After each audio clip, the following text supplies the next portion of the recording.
টি-20 বিশ্বকাপ 2026 সালের জন্য 19টা দল কনফার্ম হয়ে গেল এবং একটা স্লট আর বেঁচে আছে এবং সেই স্লটটা ভরে গেলেই পূরণ হয়ে যাবে 20টা দল এবং টি-20 বিশ্বকাপ 2026 সালে 20টা দল খেলবে।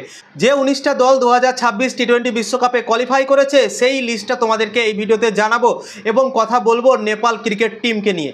নেপাল ক্রিকেট টিম দুর্দান্ত ক্রিকেট খেলছে এবং টি-20 বিশ্বকাপ 2026 সালে কোয়ালিফাই করে গিয়েছে। নেপাল ক্রিকেটের আলোচনা চলছিল কিছুদিন থেকে, খুবই আলোচনা চলছিল কি নেপাল ক্রিকেট ভাই দুর্দান্ত ক্রিকেট খেলছে, সবাইকে হারিয়ে দিচ্ছে, যার সাথে ক্রিকেট খেলছে তাদের বিরুদ্ধেই তারা ভালো পারফরমেন্স করছে। কিছুদিন আগে ওয়েস্ট ইন্ডিজের সাথে সিরিজ হয়েছিল, সেখানেও ওয়েস্ট ইন্ডিজকে হারিয়ে দিয়েছিল। তো তোমরা ভাবতে পারছো নেপাল ক্রিকেট আস্তে আস্তে ভাই নিচে থেকে উপরের দিকে উঠছে। যেভাবে তারা ক্রিকেট খেলছে, যেভাবে তারা প্রত্যেকটা দলকে হারাচ্ছে, যার সাথে তারা খেলছে, সত্যি ভাই দেখে অনেক সুন্দর লাগছে কি আমাদের পার্শ্ববর্তী দেশ নেপাল অসাধারণ দুর্দান্ত ক্রিকেট খেলছে। এই কথাটা শুনে ভাই সত্যি অনেক খুশি লাগছে।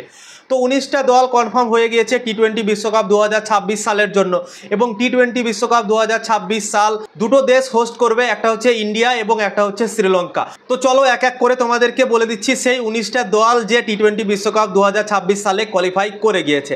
1 নম্বরে হচ্ছে ইন্ডিয়া, 2 নম্বরে হচ্ছে শ্রীলঙ্কা। এই দুটো দল হোস্ট আছে 2026 টি-20 বিশ্বকাপের।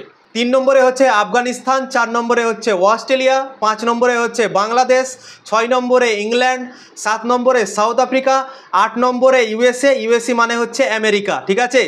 9 নম্বরে ওয়েস্ট ইন্ডিজ, 10 নম্বরে আয়ারল্যান্ড, 11 নম্বরে নিউজিল্যান্ড, 12 নম্বরে পাকিস্তান, 13 নম্বরে কানাডা, 14 নম্বরে ইটালি, 15 নম্বরে নেদারল্যান্ড, 16 নম্বরে নেপাল, 17 নম্বরে ওমান, 18 নম্বরে নামিবিয়া এবং 19 নম্বরে হচ্ছে জিম্বাবুয়ে। তো এই 19টা দল কনফার্ম হয়ে গিয়েছে টি-20 বিশ্বকাপ 2026 সালের জন্য। এই 19টা দল কোয়ালিফাই করে গিয়েছে। তো একটা স্লট আর বেঁচে আছে এবং সেই স্লটটা কে পাবে এটা ভাই দেখার বিষয় হবে এবং তারপরেই 20টা দল জুটে যাবে। একটা দল পূরণ হয়ে গেলেই 20টা দল পূরণ হয়ে যাবে এবং 2026 টি-20 বিশ্বকাপে 20টা দল খেলবে। তো ভিডিও যদি ভালো লেগে থাকে লাইক, শেয়ার, ফলো, সাবস্ক্রাইব করে দেবে।